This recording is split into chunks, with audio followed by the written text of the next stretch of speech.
Yun, binabalot ni Uncle. Lagay muna namin sa freezer.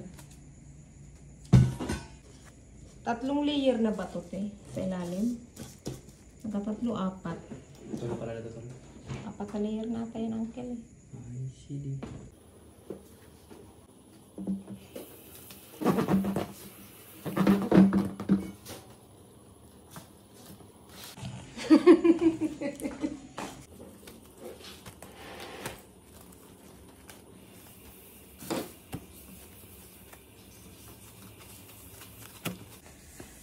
Nilalagyan ko ng plastic sa ibabaw para hindi magdikit-dikit.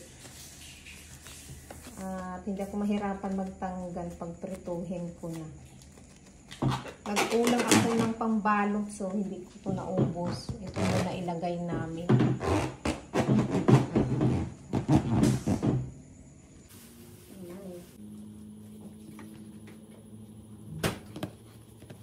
Isa yung plastic.